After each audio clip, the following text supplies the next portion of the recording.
Back for the panel discussion. We are joined by a fantastic round of guests who in very different ways are involved in building institutions for artists at risk and working also as artists themselves. And we will talk especially about the ongoing Afghanistan evacuation efforts. I will briefly introduce the panelists who are here with us, and then we will have after this short round of introductions, I will hand over to you. So welcome Deeyah Khan. Deeyah is an acclaimed music producer and documentary maker whose work frequently highlights issues of human rights, women's voices, and freedom of expression. She won praise for her uncompromising and fearless investigation of jihadist and white supremacist movements, and serves as the first UNESCO Goodwill ambassador for artistic freedom and creativity. Theresa, ich höre wieder die Stimme doppelt. Peter Müller. Sorry, we have an audio issue here. Yeah, I have an echo all the time. For me, the sound is fine. Okay. Yeah, we continue in the meantime. So thanks for being with us, Deeyah. It's really nice to have you. Thanks for making time. Thank you. It's a pleasure to be here. Next up, the film director and activist Qaushiq Mukherjee, known as Q. Q is an independent artist from India who has written, produced, and directed award-winning films. He's also a rapper and an activist. Können Sie vielleicht Ihr Mikrofon ausmachen? Nein. He's also a rapper and an activist who actively, I think we're good now, who actively participated in the massive Indian farmers' protest. Q is also working with Artists at Risk, running an Artists at Risk residency in Goa. So welcome, Q. Thank you so much for having me. It's great that you're here. Yeah, it's great to be here. Further, I'd like to welcome Barbara Umarzad. He's a writer, artist, curator, and professor at Kabul University. He is the founder of the Center for Contemporary Arts Afghanistan, and he also founded the Women Arts Center and the art magazine Ganama-e-Hunar in Afghanistan, and is currently engaged in the evacuation of Afghan artists. Thank you for joining us. And finally, I would like to welcome Professor Peter Weibel, director of the ZKM and co-host of this event. Peter Weibel has put the ZKM on the map really as a leading institution for media art, and he and his team at the ZKM reacted very fast when the Afghanistan crisis started, hosting 2 artists and working with Artists at Risk to put political pressure on the German governments to grant visas. So thank you too for hosting us tonight and for joining this conversation. So I don't know if you had a chance to listen to the talk by David Wengrow. He kind of pulled out these 3 interrelated freedoms from the vast amounts of arguments they make in the book, and they relate the freedom to move and the freedom to disobey and the freedom to imagine and put into practice new ways of living together, really make an argument that they depend on each other, so that, you know, it's not just the safety of artists that must be guaranteed, but actually it's a condition for artistic work in the first place. And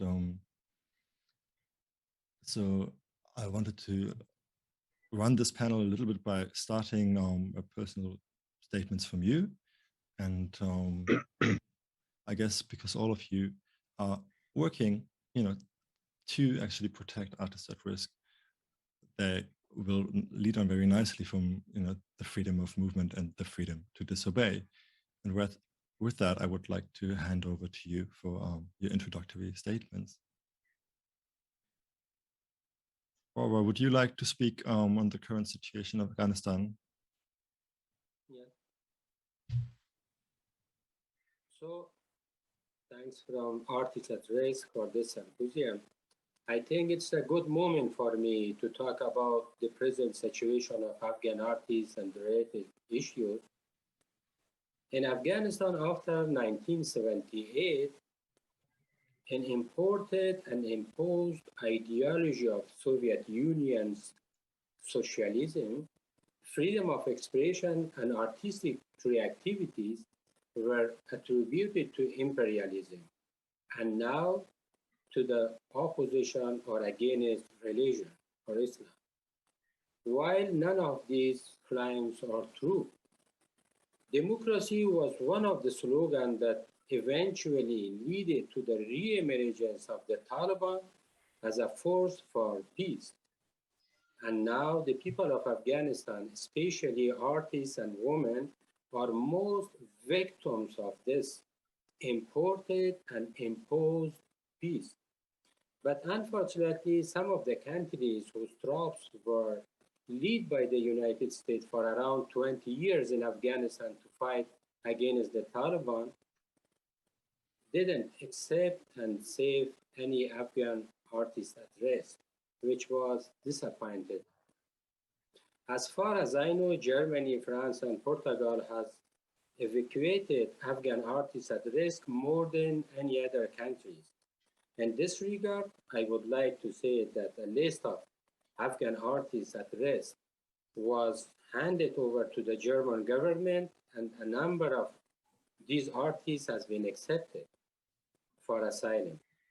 I, with the support of a large number of Afghan artists and cultural figures, would like to ask the German government to take action to save the life of the rest of this list. I ask by German Afghan evacuated team to take these opportunities and to ask Afghan artists who have already been evacuated to one of the countries.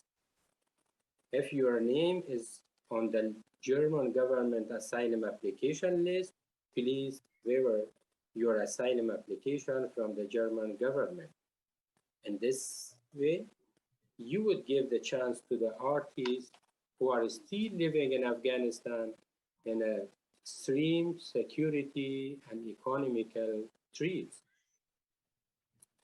Afghan artists at risk are the great force and energy for Afghan art and culture.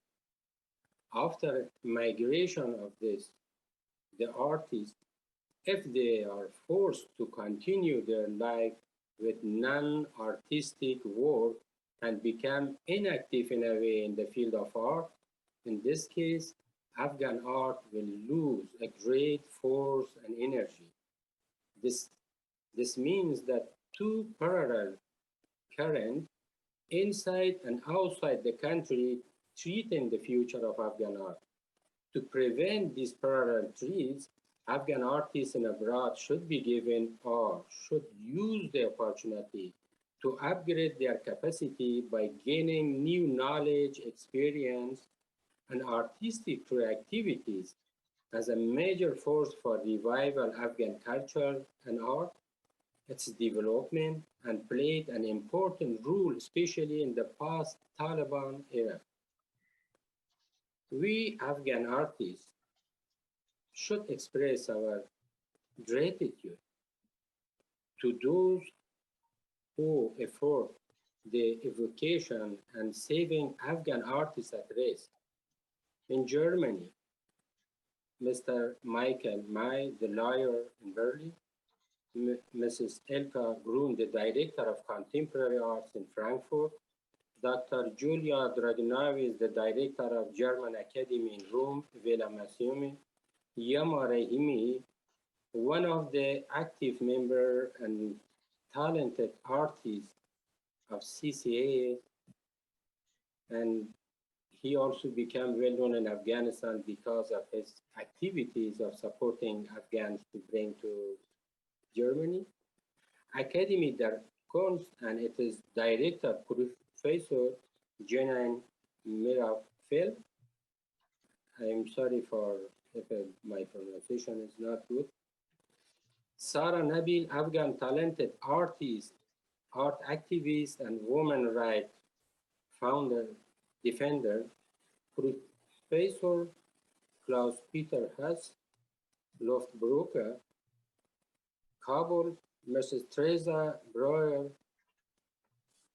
and Derek Lee Shi from House Yattigit M, Anamuni Koluta from Geda Heikel Stiftung, Professor Yasamil Riemann, Director Stidel Schule, Shafiq Omar, and Charlie Hedge from Van Eyck Museum, Netherlands. So I think I should put an end point to my statement. If you want, I can continue. Thank you very much. I think let's give other speakers a chance to share the statement, and then we come back. I mean, I would love to hear more about the Center for Contemporary Art Afghanistan, for example, and your plans to open an exile institution in Germany. But let's come to that later. Deeyah, would you like to share your statement with us? Yes, thank you so much. And I decided to listen in on David's incredibly moving and very interesting keynote, and wanted to just reflect on that actually a little bit.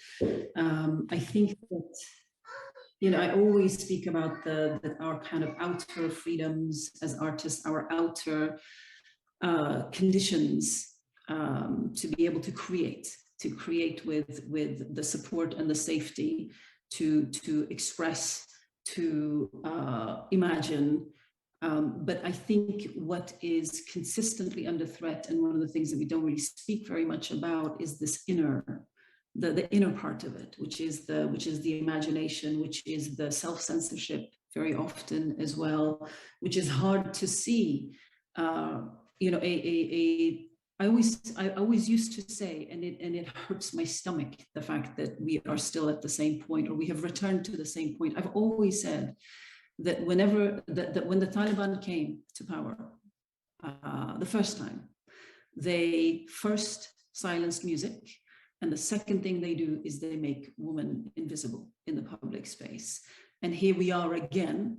And I've always been really fascinated by that, why it is that it's so dangerous to be those two things, to be an artist and also to be a woman. What is it? Why is it such a provocation? And I think, you know, looking specifically at women's experiences and women artist experiences, I think that's where that inner aspect of the freedom, I think, is even more important. And it's so intangible, and it's much harder to factor in reports or in statistics or in figures. What the Taliban is doing outwardly to people, we can see that. We saw it the first time, we are now unfortunately seeing it again, and we will continue to see what they are capable of.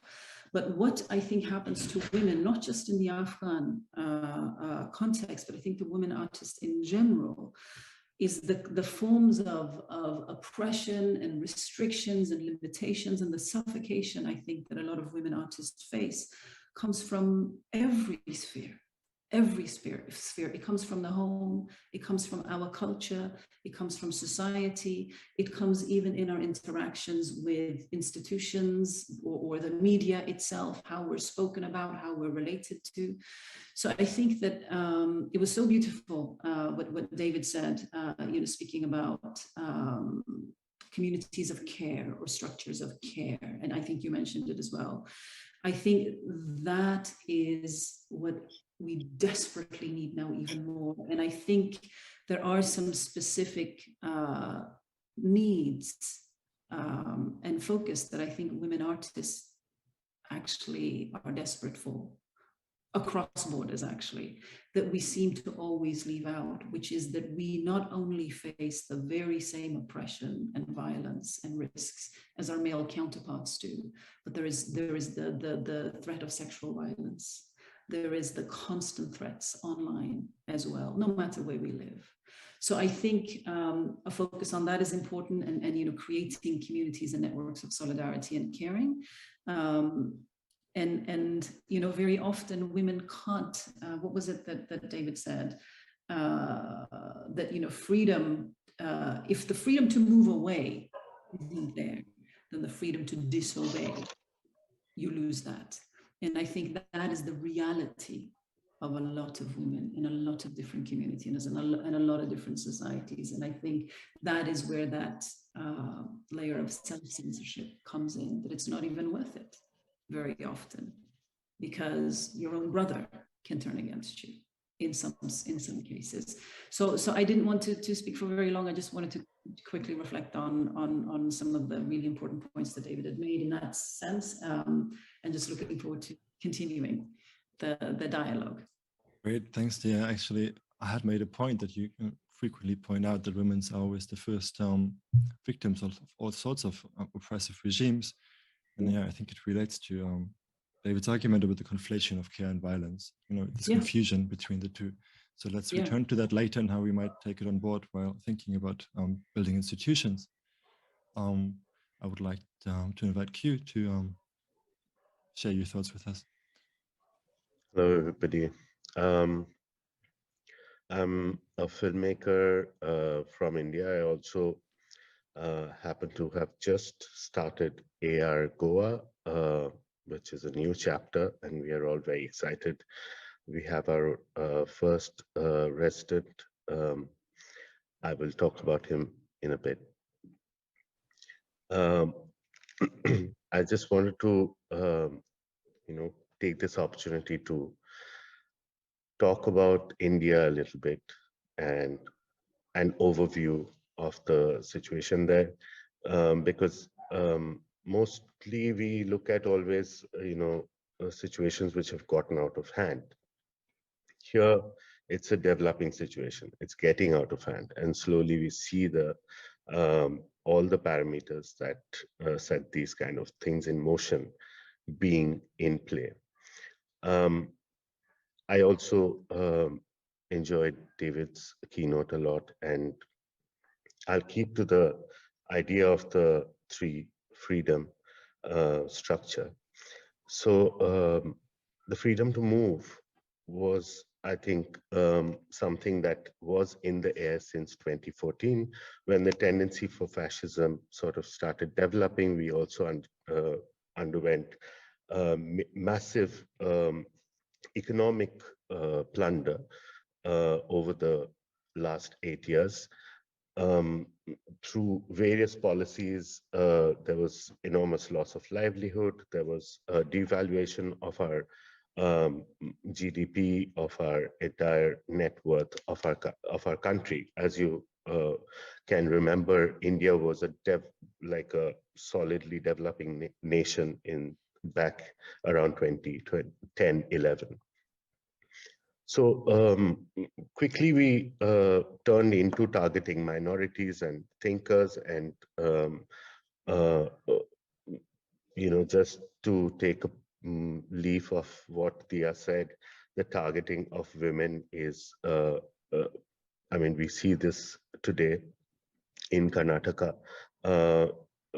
An incident happened at a college where girls in burqas were not allowed in, and that has led to a riot-like situation back there.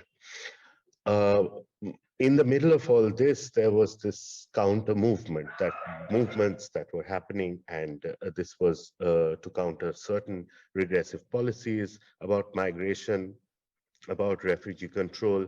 There was Shaheen Bagh, which was extremely successful campaign led by Muslim women from Delhi, and that was followed up all around the country. All this stopped with the lockdown, and the imposition of the lockdown really broke the back of the economy and the middle class of India.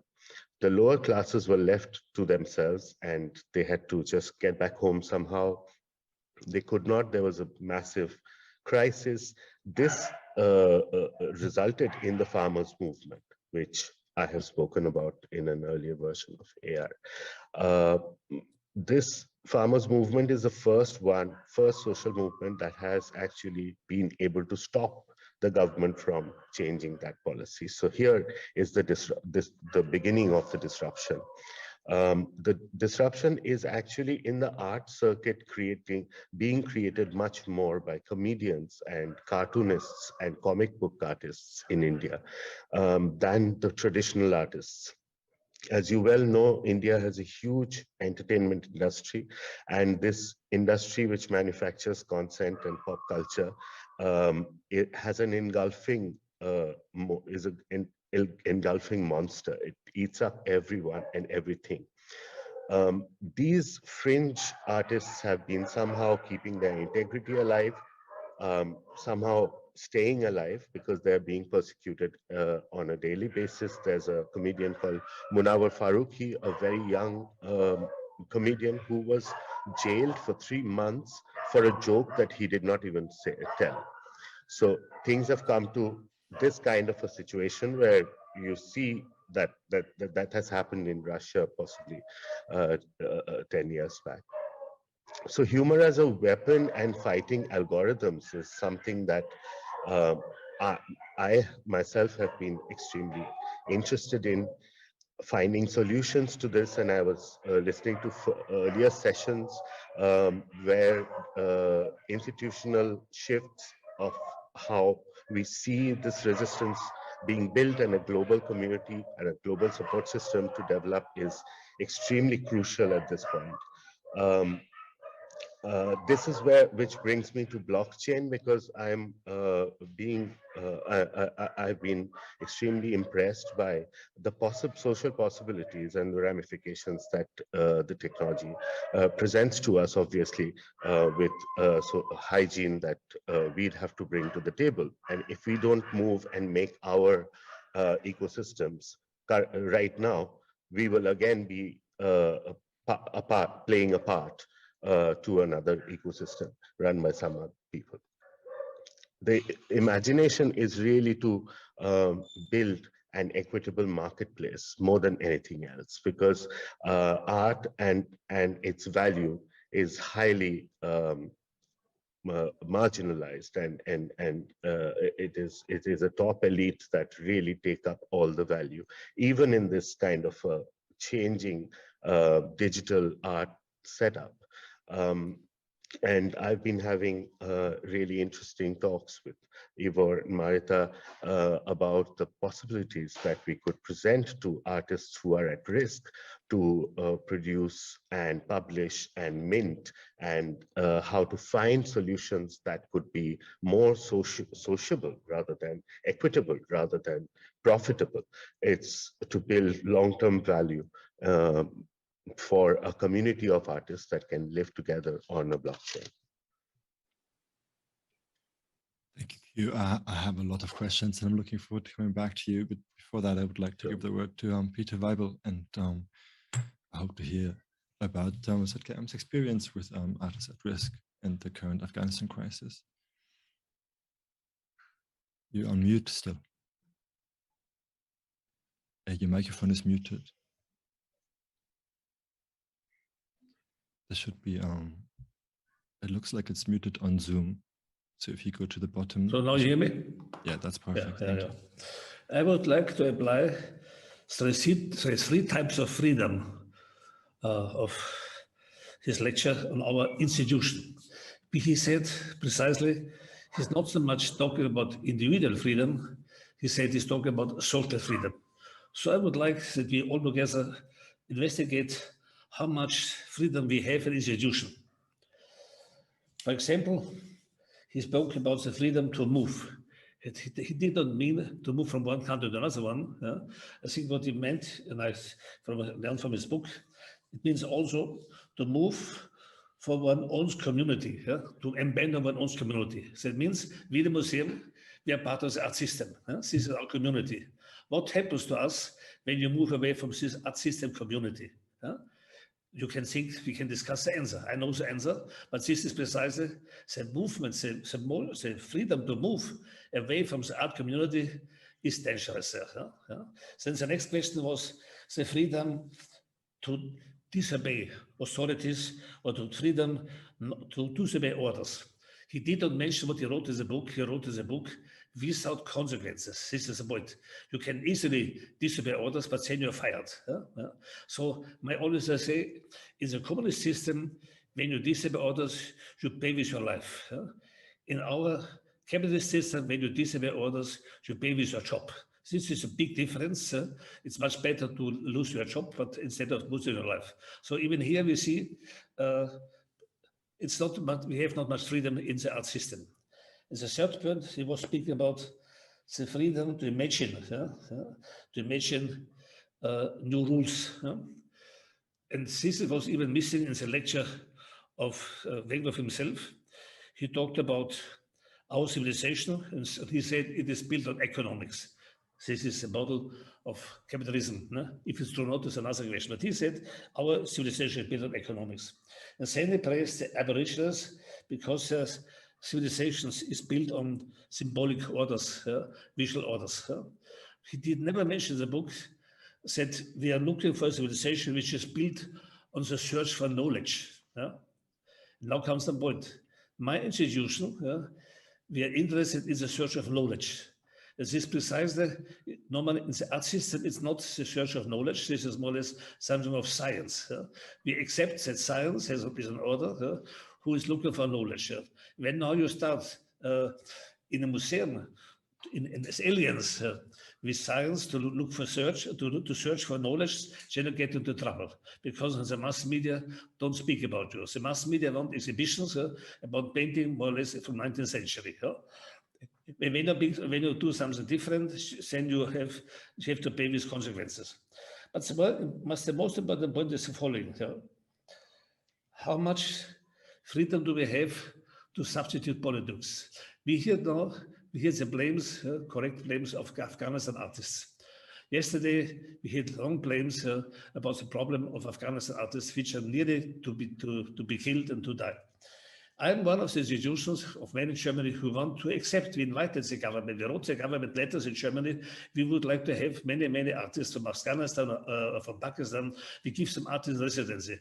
But the German government does not hand out visas. So now you see, my museum is a governmental organization. We get the money from the state. And now I have to act in a different way like the government. So how is it possible that a museum can become an NGO, a non-governmental organization? There's a freedom to have this possibility to be a non-governmental organization, to say, I want to help artists at risk. It's very limited. So we have the question, in a symbolic level, I can always act and substitute the government. But I'm not interested in this symbolic politics. I want to help really, because this is now the important point. Art has since the 20th century moved away from representation to reality. We have real action art. We have body art with real bodies. We have real object art. That means art is now expanded into reality. Therefore, it is correct for art, not for the art system, not for the art market, but for people who understood the movement of 20th century. They know art acts in reality. Therefore, it must be possible that we can act really to help artists at risk. So my practical proposition will be, politics has accepted that we have departments for equity and for diversity, etc. Because this is easy. I would like to find possibility to have departments for artists at risk. So that's it precisely. When I have positions and people who employed in my museum, in our museum ZKM, who take care of artists at risk, then I have to get money from the state to do the job. The state does not do. So we slowly move into a non-governmental organization ourselves, which is risky for ourselves because the state will not enjoy us, the mass media will not enjoy it. This is the situation for me. Therefore, I ask my colleagues how they see the situation as a point of institution, because this is the subject of the day. The freedom we can act as institutions. Thank you very much. I would love to come back later to just your insights, practically also on how to work to put effective pressure on the German government in your case as an art institution. I can tell you one thing. The German government acts in a way unethically, that I will forbid in my ZKM that we use the word ethics anymore, because it doesn't make sense anymore at all. Thank you for that. And I think something that kind of plays out in all your contributions is this idea that, we need a kind of a system of hospitality that actually overlaps with the system of production, particularly when it's about artists. And I think that it also plays out in many of your practices and your art production as activism practices also. So I would like to talk, I think, about two things. One is this idea that the horizon of possibilities is limited and what are the resources to open that horizon. And I think you all talked to that already to some extent. And then practically, learn from your experience of building these various institutions that you are actually making, and your learnings from that we might take forward when we think about an alliance. So I would also like to invite you to jump in when you feel the need, but that said, maybe we can start with you, or Mazad. You when you have this experience, as an insider, having moved away yourself, and then having building institutions that can protect artists at risk. And I would like to hear a bit more about your experience from that work, really. Yeah, before that, I would come to Europe. Before that, I want to also thanks Mahmoud Bab, Siddiq Barmak, Atiq Rahimi in France, and also Dr. Salimi Sarmas, the director of National Institute of Music in Portugal, and also Liza Ahmadi and Mariam Ghani in US, and Dr. Caroline Cristo in Italy. So now I would come to your question regarding my movement from Afghanistan to here.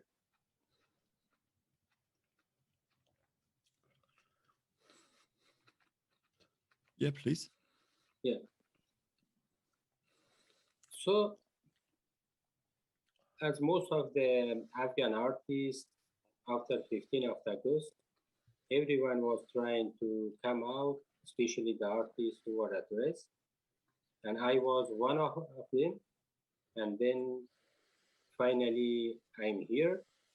And in here, considering the historical long-standing cultural relation between Afghanistan and Germany, and the role of Germany of establishing and developing CCA, now I would like to move the CCA here in Germany, in Frankfurt, as CCA in exile.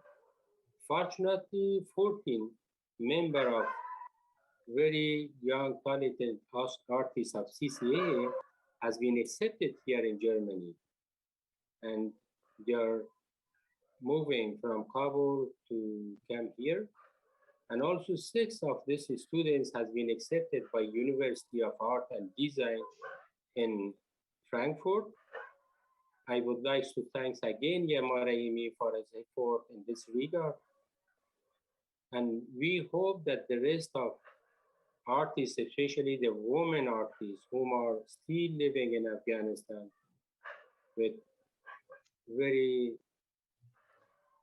not very bad condition, security and economic treats, so they be also able to come here in Frankfurt, and we start this CCA here in exile to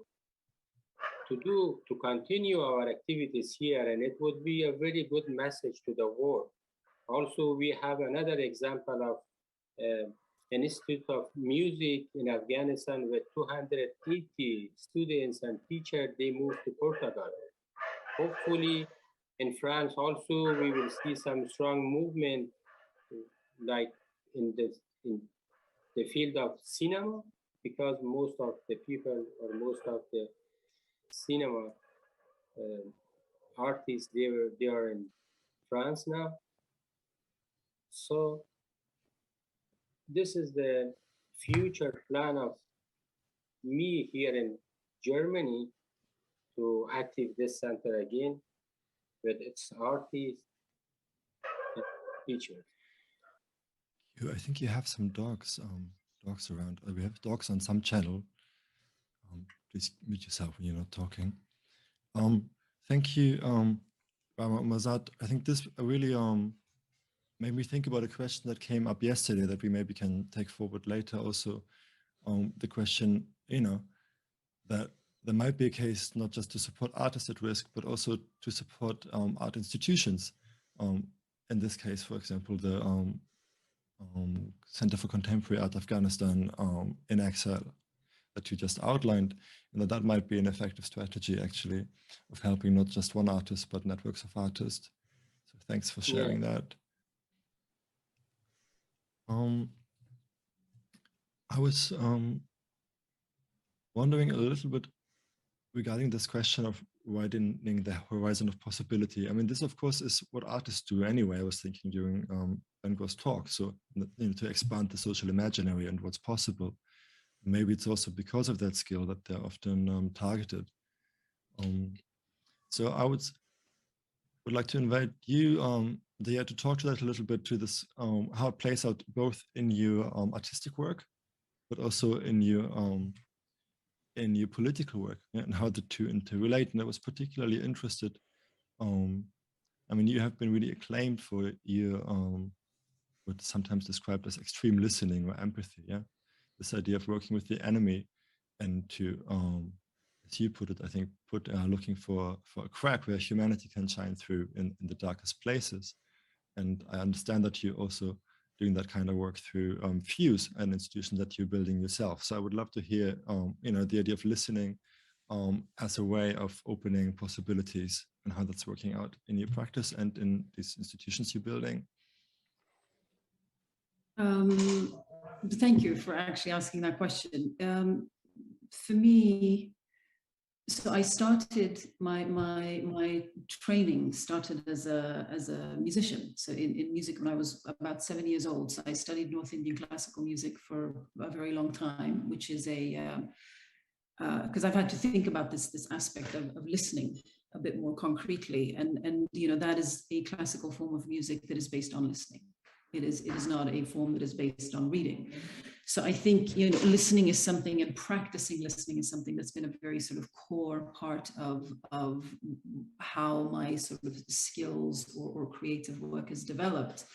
And then what it has done for me anyway is that it is also translated and sort of morphed in from being a creative process to becoming a process of how one conducts and sort of shows up in life, and how I relate to myself and relate to other people. So for me, this act or practice of listening has become absolutely at the forefront of everything that I do.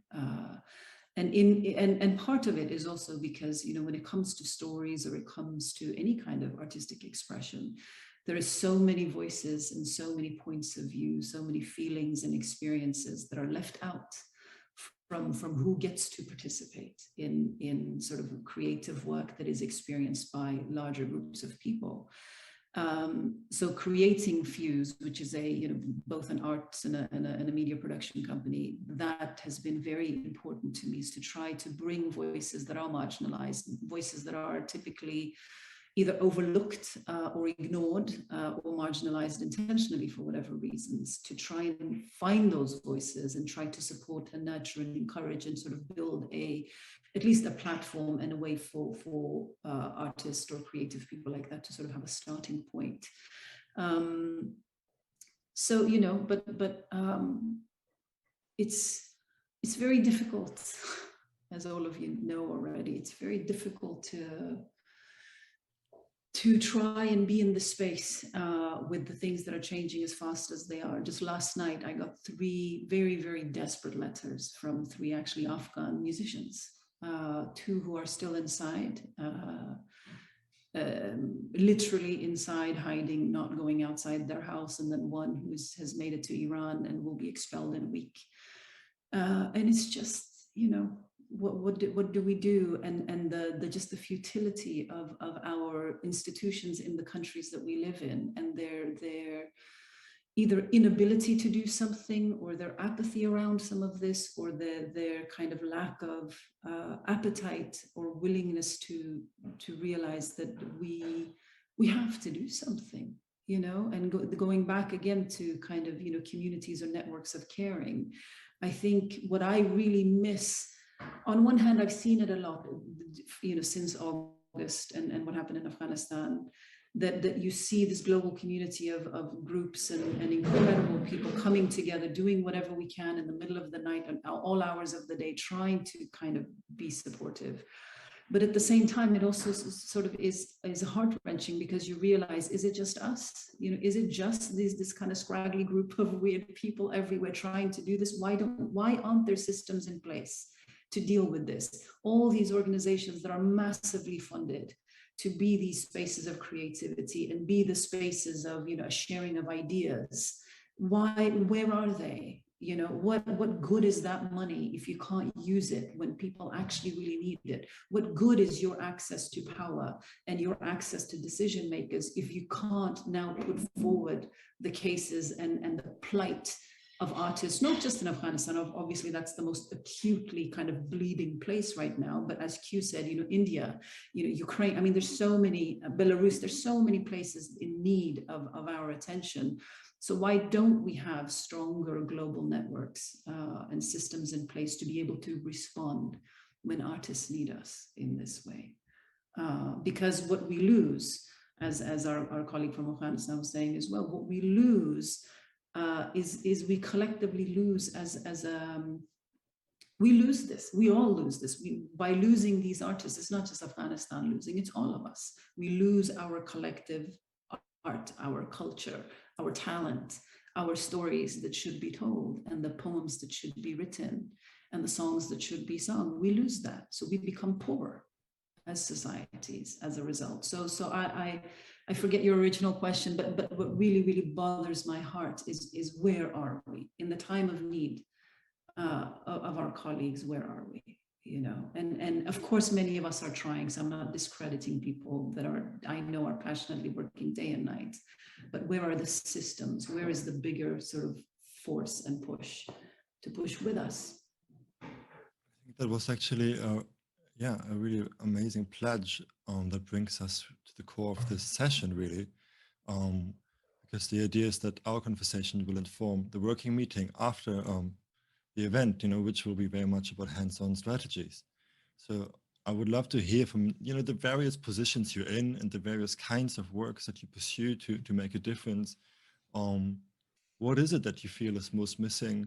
How could that be addressed through an alliance? Is it the way to even address those needs? And I think I would like to fold in a little bit this idea of care, because there's this tendency I find to move, you know, from personal care to big politics somehow, and to forget David's point about how both of them are entangled. So, you know, some of you work in quite kind of peer-to-peer network ways. Others, you know, had quite big institutions. And I think for an alliance, it's also an important question how these different kinds of working in different institutions can interface, you know, because they don't always interface well. So I would love to hear from any of you thoughts on, from your particular position, on really what is missing and how could that be addressed, and how could also relationships between institutions be designed?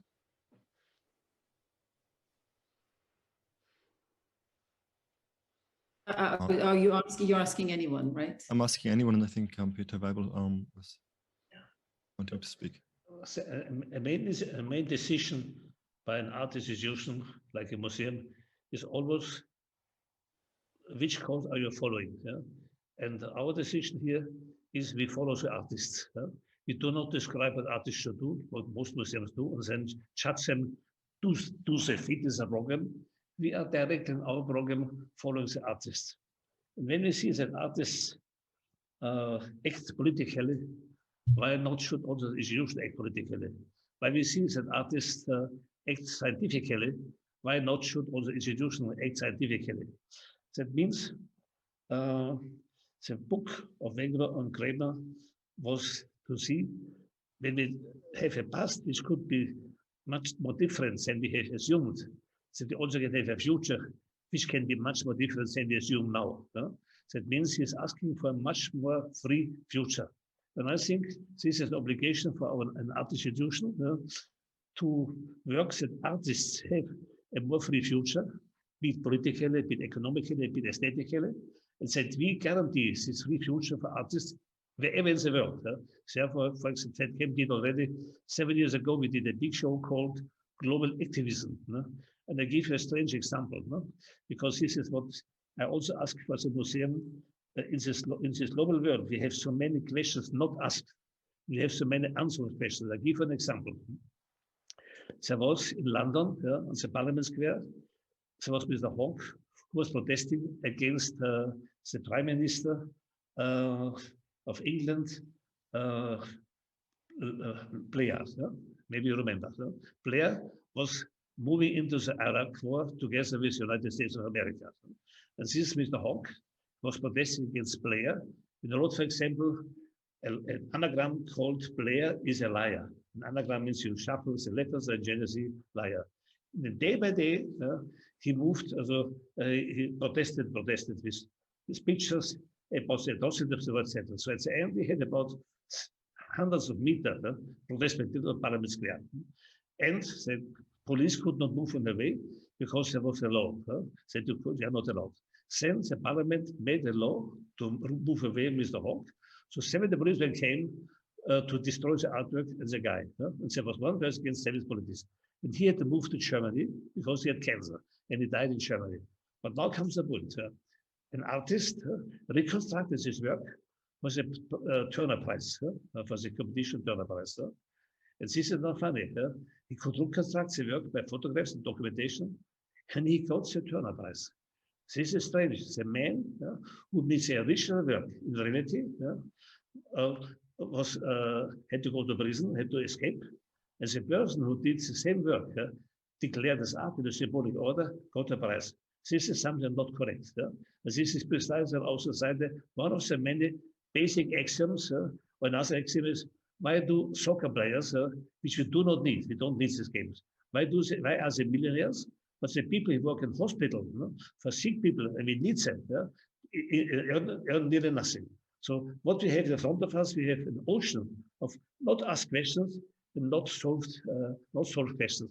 Therefore, I think we have to fight together with artists and institutions to have more free future, to more have in future have more freedom to work politically, to work scientifically, to work socially. And since we have to organize, and this can mean, in fact, that they move away from a government organization to a non-government organization, because an NGO means an NGO is an organization who does a job.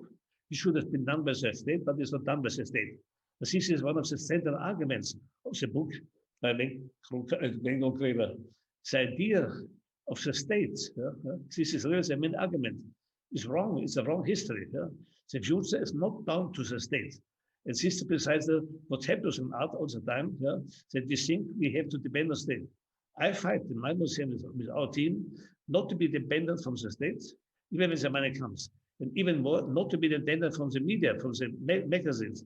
I try to make our own public.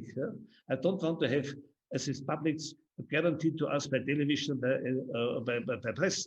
No, so we have to fight for more independence, for more freedom in the future. Thank you. Thank you for that statement. I was. May I add to that a little bit? Yeah, please. Jump in. So I think one of the points that the professor made is really important, which is that, a lot of institutions will react to artists and they are led by the artists. So whatever the artists sort of come and will articulate, that can go somewhere. One of the things that I've consistently noticed over the last several, actually for the longest time actually, is in the global north, and I'm generalizing very, very broadly now, but it's in order to make a point. What I have found is that there is an empathy deficit. There is a solidarity deficit amongst artists in the global north for the artists everywhere else. And I find that really problematic. It has been so difficult. Anytime we have tried to do campaigns in solidarity with artists in whatever parts of the world that are struggling or are at risk or are being persecuted or targeted for whatever reason by whomever, it has been like pulling teeth trying to get artists in the global north to want to lend their voice or to even listen to it. And I find that interesting and quite curious. And so I see that there's a lot of, you're asking what can be done. I think that's one of the areas where a lot of work can be done, because artists in the global north have access to power and institutions in a way that can be leveraged in a much more productive way that isn't being done yet. So I think that's an area where we do need to somehow do more lobbying or wake up, whatever that lack of empathy is for our comrades basically around the world. They'll take up causes. They'll take up girls' education or poverty or like, you know, artists will associate themselves to that, but it's very rare that they will take a stand for fellow artists in other countries. Do you think that's fair, or do I sound unfair? Does it make sense? To me, it does, but I would love to hear others. I mean, Q, for example, what's the solidarity for you and the movement that you've had to, you know, it's incredibly impressive what you've done. You know, how much support and solidarity have you gotten from your comrades and colleagues around the world? No, I mean, I personally will not take anything away from the struggle. That this is a mass struggle that we're seeing, and really at the helm are people who are not like us. I mean, I am from the privileged elite. I can claim to be an artist. I can actually talk on this panel. I mean, I can talk in English. I can make a point.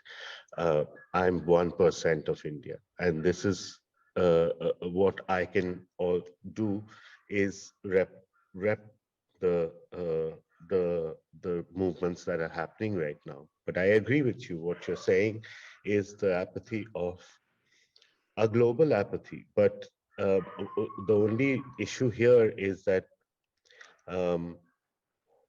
why would the West right now do it? Like, why does anyone have to do anything? We are in a global meltdown situation where everyone is kind of fending for themselves post-pandemic, and nothing makes sense anymore. So the world itself, reality itself, has become like a video game, which is something that everyone is struggling with, because on one hand you have reality itself, one hand you have the whole idea of social media reality.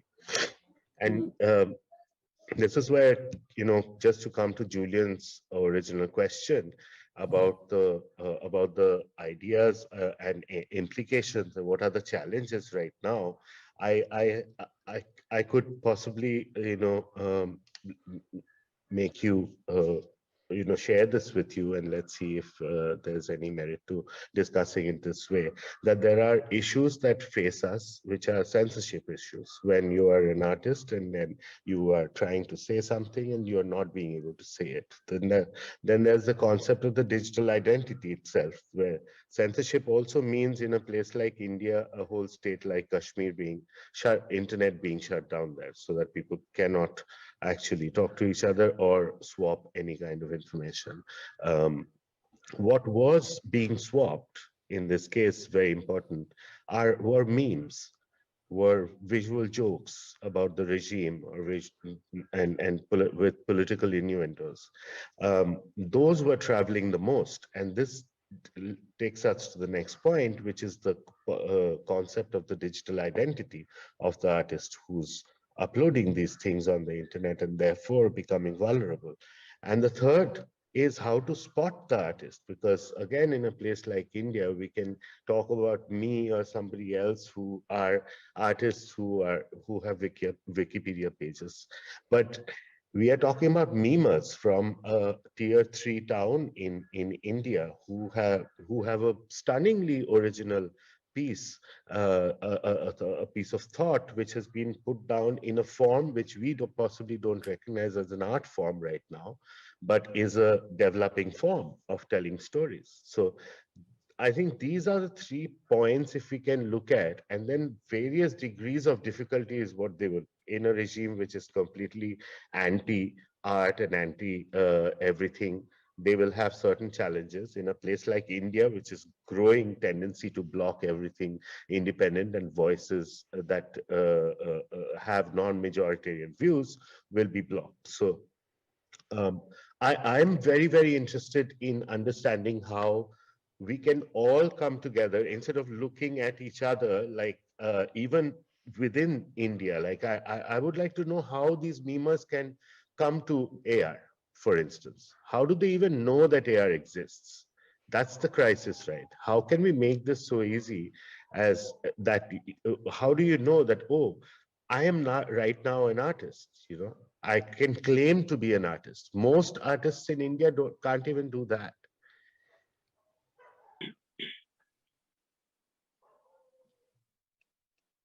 I would love you to briefly elaborate, Q, on your experience in building AI Goa and what you felt in that process was missing, where there could have been other kinds of support. Well, the paperwork support is anyway something that sitting here, it's unbelievable what AI is actually being able to do. So that apart, I mean, we're very, very happy to start off our AR Goa chapter with an Afghan filmmaker. He has made a few films, and one of them being Neighbors, which is a really stunning piece.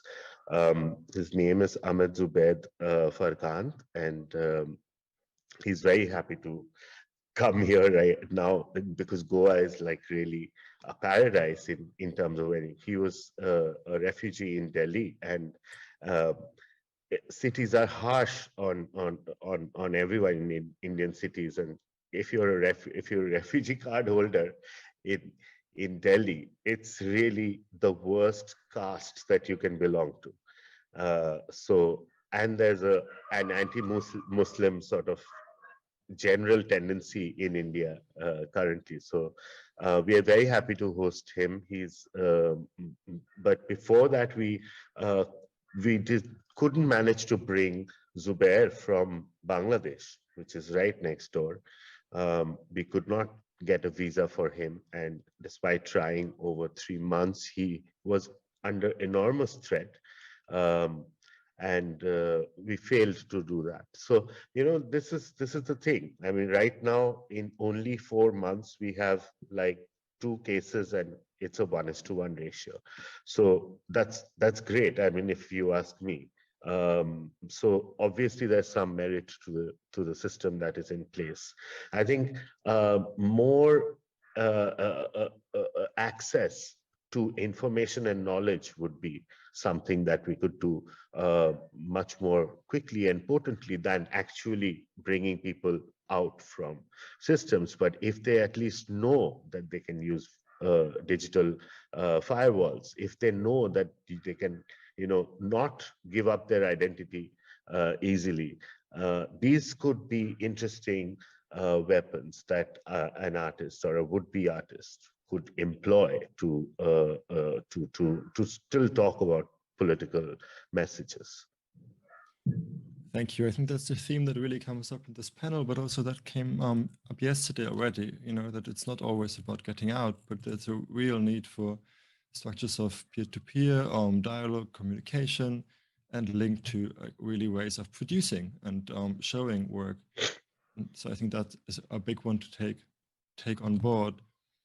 I would like to hear from Rawa Omazad, if you want to share, in your efforts to set up this institution in exile and to basically get people out in this kind of really practical work.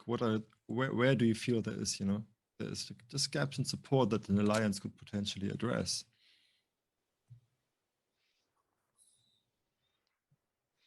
I think so. First of all, I should say that I'm not really experienced of how to work here to do this, but luckily I have a very, very good team of supporters with me, the German and the Afghans, and they are good advisor also. The most important things that we have this goal, and we have the colleague, we have the supporter, and I think the German government also will be interested to help us in this regard. And we are always hopeful, and I think it's possible. And by this hope, we are starting to work this, and we have a plan to start from which point, how to go on, to which organization we should contact, and how to build this. These are all the discussions that we have some ideas and plan for that. Thank you for sharing that. And also, I would like to talk a bit about what you mentioned, that there is art and institution at risk, and there is artists at risk, and there is art world at risk, and there is art at risk, and these are the four interrelated issues. Like at the moment, there is around 5,000 students that they were educated in art institutions in Afghanistan. So if they can't continue their education, what will be happen about their future and the future of art in Afghanistan? As far as I know now, the Taliban wants to close the Faculty of Fine Arts. There is discussion at Kabul University regarding this. And very clearly, they said the Department of Music and Sculpture cannot be active anymore. And they are thinking to close the Faculty of Fine Arts. And also there is the music department and Ministry of Culture and Information, they close that. And also there is another institute for music. So if this art institution in Afghanistan be closed, yeah, then what will happen about the future of this young generation, and what will happen about the future of art in Afghanistan? So having CCAA here in Germany and Institute of Music in Portugal and some in France, some is there, this is one of the best way to support from one way the institutions to be active and continue their activities and get new knowledge and information and be more stronger for going back to Afghanistan after the Taliban. And also there is a very good way to bring this young talented students to still continue their artistic education. So I hope that the German government and the other countries also pay attention for these points to struggle against this happening in Afghanistan, against this problem in Afghanistan. So I think the museum, the galleries, the art institutions, they can play a very important role for bringing out the young artists to study here, to learn. As yesterday also they mentioned it, I think it's very important to have a network between art institutions. To have this network, for example, some of the universities, they have some limit possibilities, but maybe they can accept the students for one semester and they can continue the rest of their education in some other countries. As the same yesterday, one of the artists, he mentioned it, the same about the art residency. So this is very good idea to think about this networking between art and institution, especially in this moment. We need for that. At the same time, the artworks are at risk in Afghanistan. For example, the National Gallery.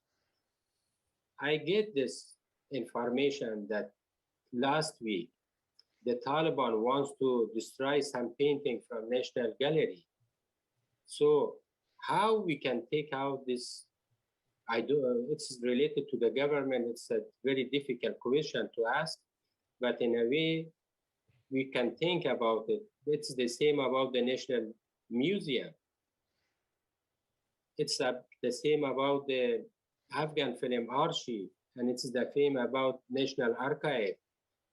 This is also a very serious discussion that I don't know who can take care of that, who can get the responsibility for this one. Thank you. You raised so many issues that an alliance could pick up, I think.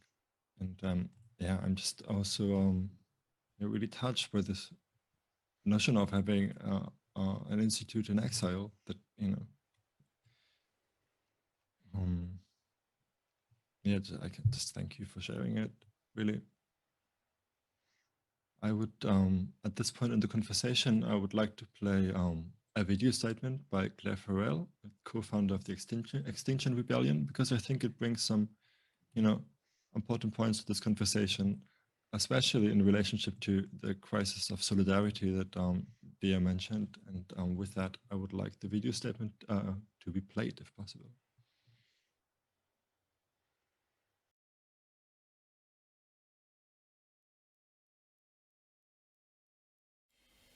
We're now living in an eternal unfolding tragedy with ever-increasing risks of death and disaster. We're living in climate breakdown, and the words irreversible, inevitable and catastrophic stand out in the latest IPCC reporting. We know that since the Paris Climate Accord was created in 2015, there's been an insane increase in global emissions and vast investments in new fossil fuels from the finance sector, the oil, gas and coal industries. We could say that this is a form of social evil, and that what is now required is the greatest act of global cooperation and solidarity in all of human history. We're at a critical point in human history, and the responsibility sits daily on the shoulders of everyone who knows the truth of the matter. And it's not too late to act, but we must act in deep relation with reality, as if the truth about our planet is real. If your life and that of those that you love depends on your actions today, what would you do? In Extinction Rebellion, we ask ourselves this question because they do. How can we stop the harm and begin to repair? It may sound surprising to some, but the mass participation, open rebellion we've created together as XR is made of love. It's created with deep care and compassion. And when we do disruptive non-violent work, we aim to open the hearts of the world, to awaken our society to the trajectory we are on, to bring people together in positive resistance, and to collectively engage with the grief of these times. Because without love, you cannot grieve. Grief is transformative, and a connection to death helps us to truly cherish life as sacred. Our last well-known demand is citizens' participation in society through democracy. Through deliberative and inclusive processes, we propose a dialogic solution. We asked what would an approach to our future look like that held a liberatory spirit at its heart. And there is a globalised worldwide project to attempt precisely this.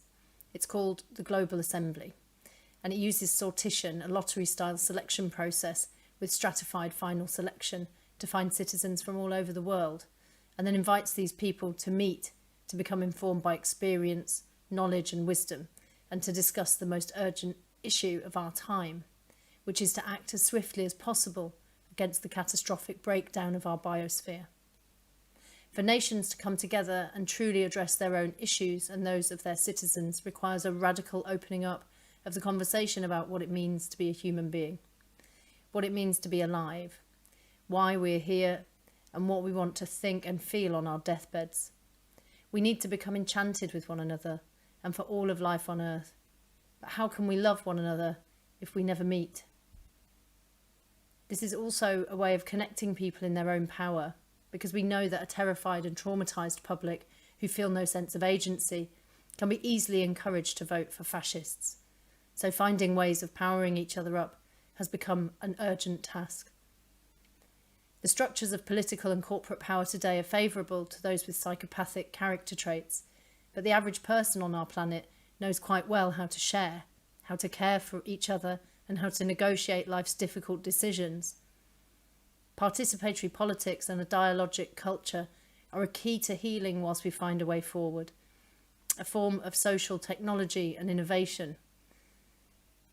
So we have the social technology that we need, or at least some of it, but we must find the tactics to make it possible and the courage to try.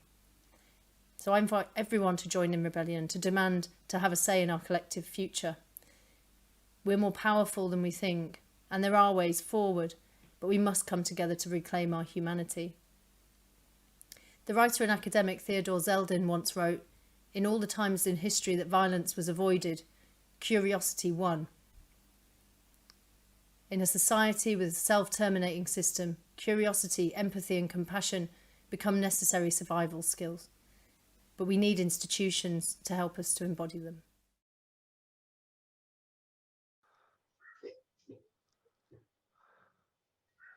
So I think, yeah, Claire's statement is just really powerful and touching.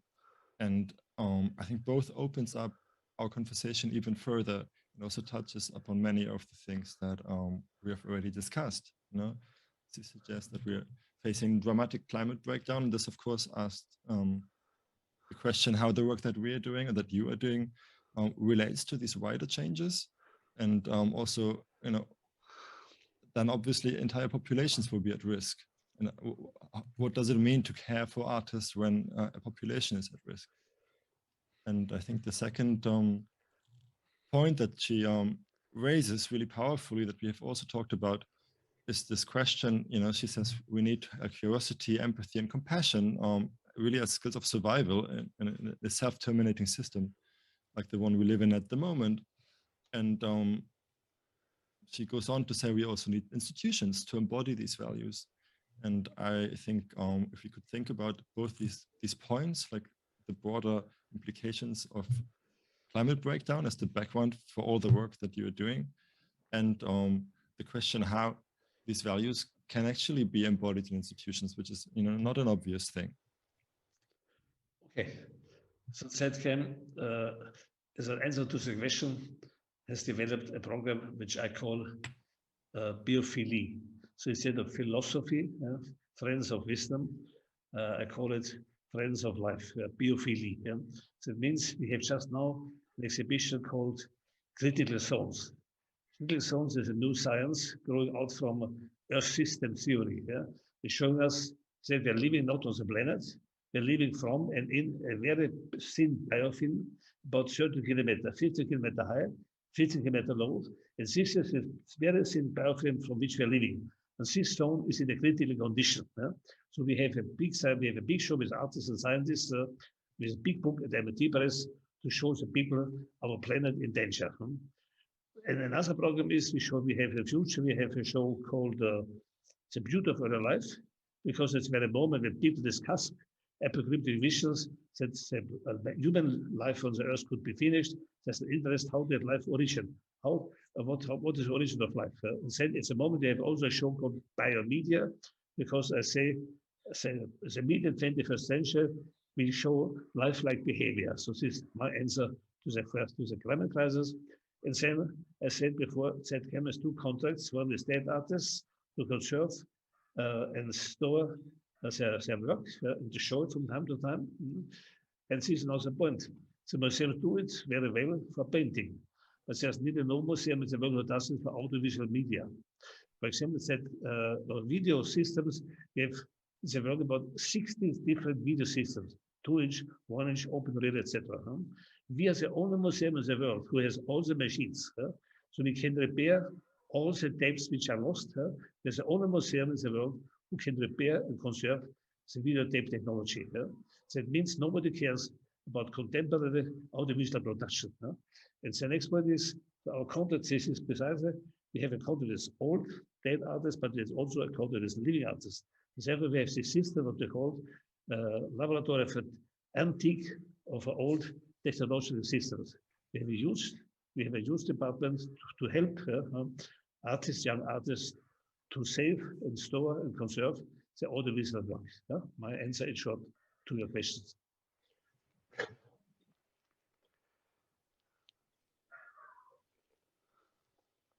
Floor is open, if any of you want to go next. Yeah, I can talk a little bit about Goa, where I live, and the environmental impact on Goa.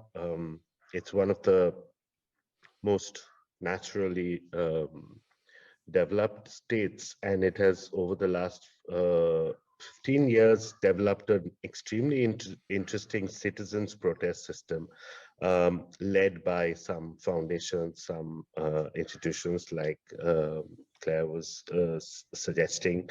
There have been really interesting conceptual work on land solidarity and ownership, how we could look at fighting corporations and government policies.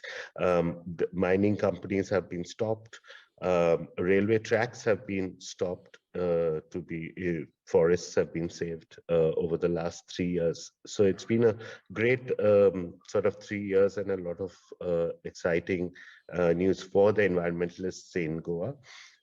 But at the same time, we also understand that influencing the future and understand and convincing kids to understand this is a big part of the exercise.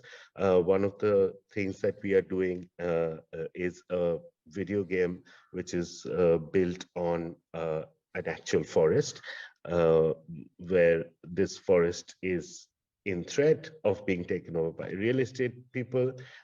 Some private individuals are somehow holding on to it. So we've banded together, figuring out a way to create a video game that takes ownership of the forest and becomes a virtual real estate rather than a real one. So interesting ways of creation, where conscious creation and understanding these ideas of protopia rather than utopia, making proto-verses, convincing the youth around us to come on board to this idea of conscious living and not embrace the kind of otherwise relentless sort of push towards capitalistic, materialistic life that we have in India and China. You know, we are following hardcore on the footsteps and we don't want to be left behind. You know, nobody wants to give up their car, and everyone wants to throw plastic bags into everything, you know, on your face as well. So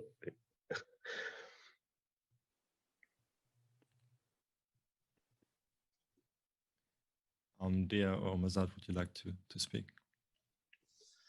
I would like to, as at the beginning I said, I would like to use this opportunity to talk about the present situation of Afghan artists and the related issues.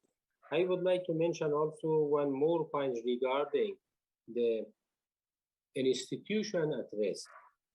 So the Women Art Center of CCA was one of the great and the biggest achievements of international source in Afghanistan, international support in Afghanistan. And this Women Art Center has a lot of achievement in the national and international levels. So these women had the first contemporary art exhibition in Afghanistan as a group exhibition. Around 33 women artists has been participated in this exhibition, and it was a unique exhibition. It was for the first time in Afghan history that we had such an exhibition. Around like the best selected paintings of these exhibitions comes to Germany by the hosting or invitation of an organization, Qaushiq Mukherjee. If my pronunciation is okay. He invited us here in Germany. We did the opening of this exhibition, and this exhibition went to Bonn and also to Italy. At the end, the director of this organization, Rainer Militias, he sold some of the paintings in some of the organization we don't know, and the rest of the paintings disappear. And it was a big risk for a women art center. I see it as a violence against women, violence against a women art center, and also it was a very big problem for developing contemporary arts in Afghanistan. It was the beginning of this new movement. With this, like lasting the art was here in Germany, then the credibility of the center and also the support of international sources from this Women Art Center gets questioned. And that's why I want to use this opportunity to ask the German government if they can help us to receive this artwork back. We had authority and the court of the German government, they also made the decision. They given a formal letter that this artwork should keep giving back to Afghan women, and also the person should be in prison. But it didn't change anything.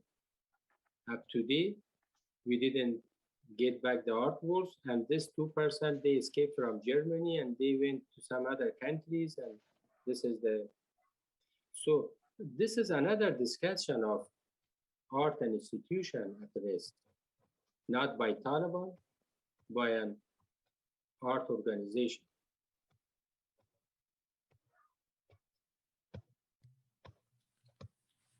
Thank you.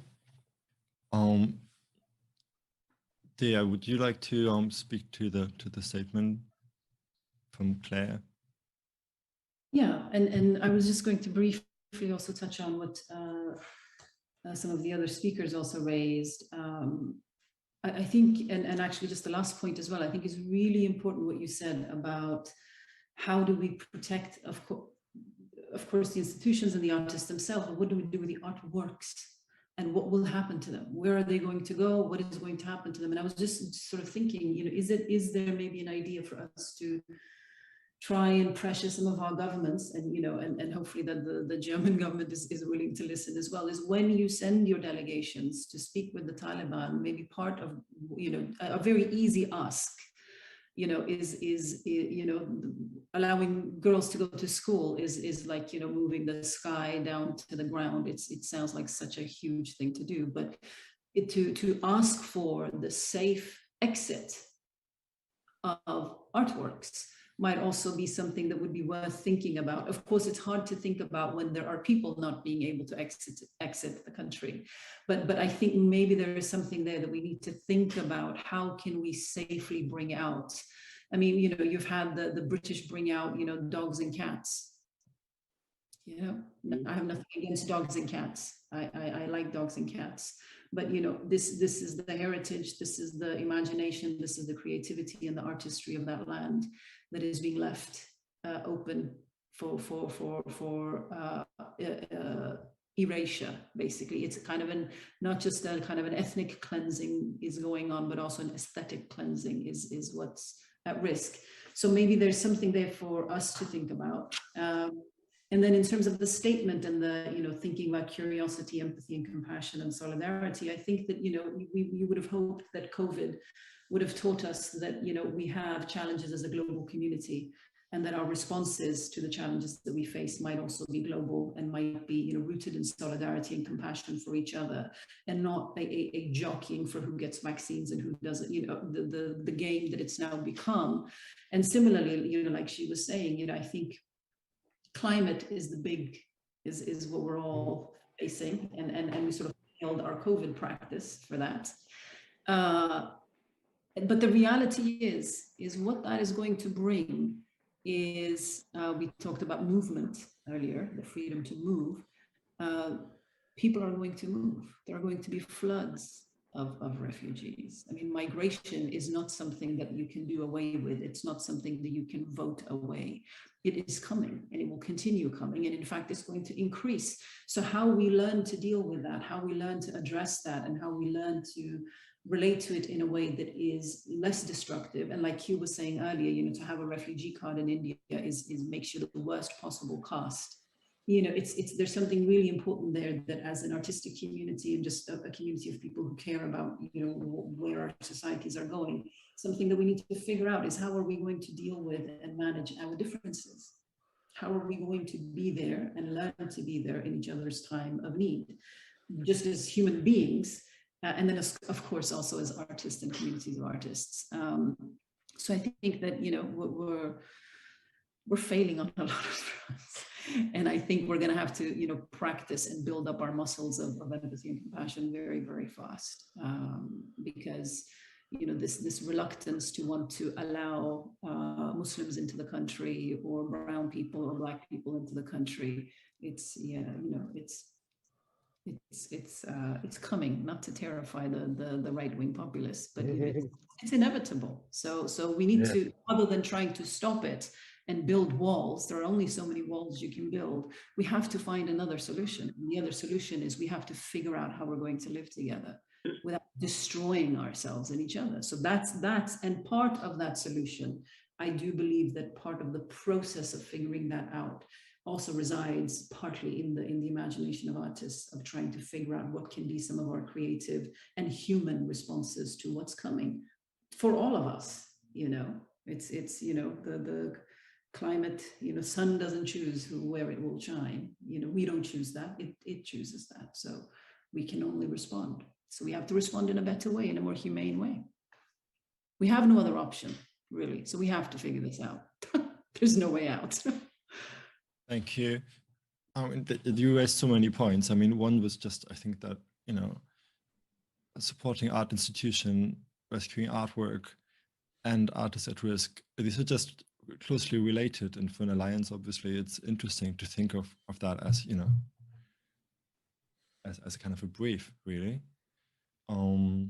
I am going to try to fold in a couple of questions from the chat and ask you for closing statements at the same time. So there is a question, what a department would look like. The question is actually, what would a department for artists at risk look like at an institution like the ZKM? And I think it's quite a nice question to slightly broaden and pose to all of you because there's a lot of talk about in these couple of days that there needs to be some way to organize response quickly, yeah, when there's risk. And I think in relationship to Claire's statement and what you just said, Deeyah, we can talk about crisis, but actually we're talking about a normality. And so if we are not able to respond in a non-crisis fashion, but like in a way that reshapes, partly shapes normality, then we will just never be able to really make a difference beside like punctual, no? Okay. So I think the question then is, what would such a rapid response place look like? Who has to be hired? What resources does it need? And maybe this can also be a kind of like a closing statement to the working session, actually. You know, what are we giving them to work with, take away from the session? Something that is close to your heart that you think they should definitely consider taking going forward when they meet on the next days?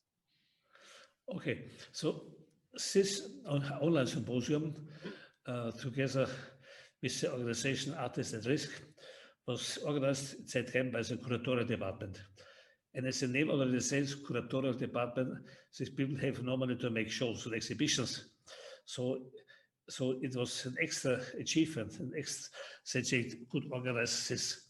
So it means in future, a department would consist of some people who just exclusively have to take care with aliases from Barcelona, our partners too, from CCCB, or the Artists at Risk, or with all the speakers from the last 2 days, like also the director Makalba from Iran, and also with our friend from Pakistan, etc., that we systematically research who are the artists, where are the artists who need our help. And then we have to deal with government, we have to deal with people who accept them, we have to find welcome committees, etc. This is an enormous labor. So I see a new field of activity that an art institution should not only make exhibitions, the art institution must, and when you make an exhibition, it's called curatorial. That means you take care, you curate, you help an artist to show his artwork.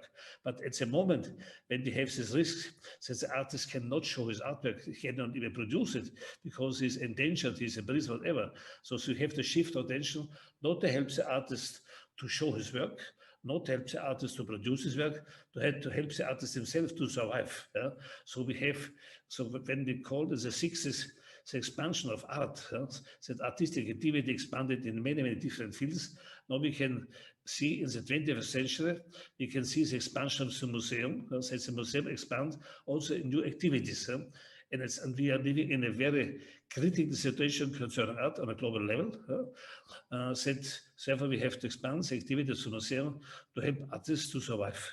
Not up to now, as I said before, we had contracts to help artists that their work survives. When an artist is dead, his work is in the museum and we show it. So we take care, we curate him.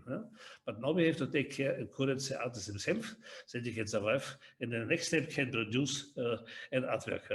So therefore, we have to make clear by public discussions to the government that the museum is expanding. We need extra money with extra departments who can take care on a global level of artists who are endangered to die.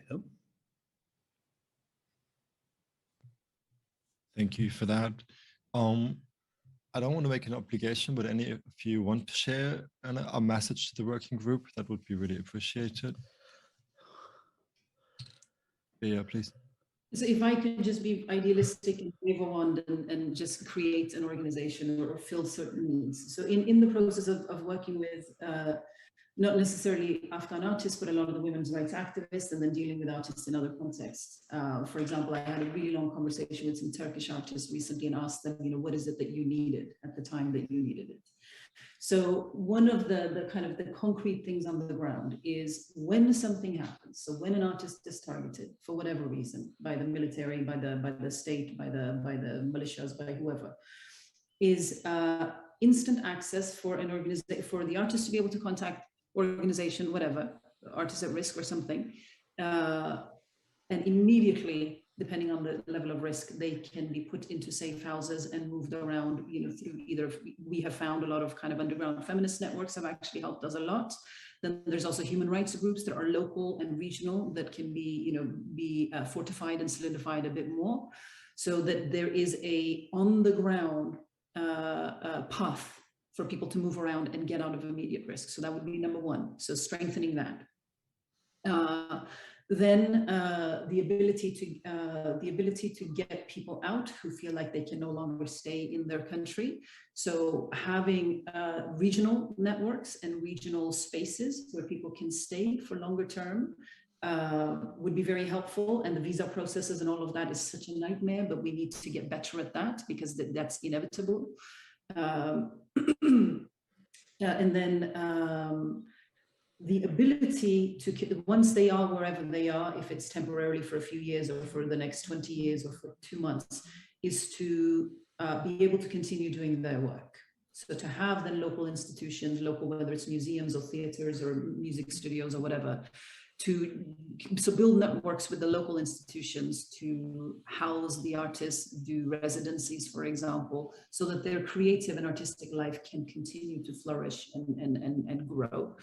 And then there is, of course, some of the artists that cannot leave or will not leave. And what some of them have said to me, this is regardless of what part of the world that they've been in, they have all at some point or another said to me and others that we cannot get out, but we need our work to get out. So help us keep our work alive. So keep our ideas, keep our stories, our work alive outside. So that's the other thing that we can do, is we can create, and Q alluded to this about the chain, we need ways to get things out and for the work to have a life. So those are just, of course, there's 100 other things in between, but those are just generally, if I could, just go, this is needed, would be really, really helpful. I mean, right now, for example, there's a person who's was an activist who's in Pakistan, and he's been tortured. He's probably not going to be let out. His entire family is being shunned and rejected by the community. They're struggling with money. So what do? He's got small children that now won't be able to continue school and won't be able to survive. So what do we do? What kind of ecosystems of care and support, both practical and financial, can we put in place that are both emergency based and then also can sustain people longer term? And artists are no different than other people. Most artists do not want to live on the what do you call it, the generosity of others. People want to stand on their own feet and go and move and do it. So as long as they can be put into safety, then that will happen. So those are just some thoughts about some of the practical aspects that would be very helpful. Thank you very much. I think that's a pretty comprehensive design brief for the working group. Thanks for making the start, Deeyah. Q, Mazad, And would you like, yeah? And mental health support as well, which is something that does not exist for artists. That but actually came up yesterday also. It just made me think also what came up yesterday a lot was that it is really not about a package. It is really about, treating people as peers, and therefore also seeing a very specific situation and not assuming any needs, but really in conversation establishing what a person wants to support their work and their condition. Yeah. Q, we are about to close. Would anyone like to add? Sure. Yes. I'll just quickly, tell you about something happy that we could look at, something hopeful, because things are indeed dark, and we know how shitty it is to live right now. But art is also about hope, and we are supposed to instill hope, and we are supposed to imagine things that are fantastic. And something that I opened with, I would just like to close, because this is something that is easily achievable, technically achievable right now, where the union of artists are decentralized, are put on a blockchain. And this has a marketplace which is attached to it. This marketplace operates in a very democratic manner and allows for artists who are at risk or not at risk to appear the same inside that marketplace, rather than making distinctions.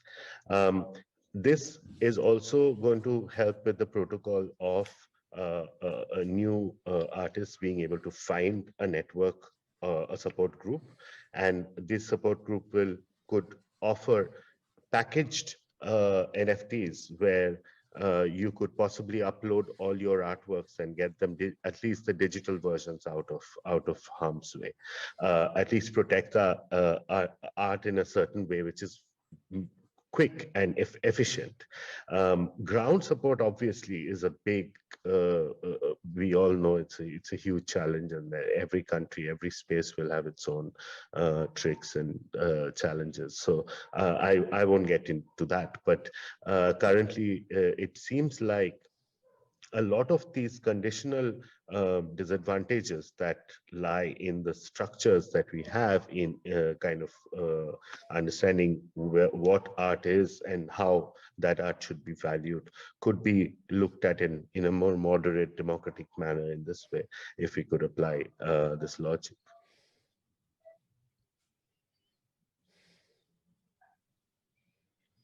Barbara Mazad, would you like to add anything at this point before we close the panel? Yeah, regarding the present condition in Afghanistan, it's not easy to answer this question, because in a condition that the artists, they are not allowed to create artwork. The artists, they don't have space to hide their artwork. That the artists, they are living in hidden space, and they are 3 months, they are treated by economical problem. That it's not easy to answer this question regarding that condition, that situation, but there could be a new and different experience. In Kabul, I have 2 examples of the new experience which is going on that I don't want to talk at the moment about that.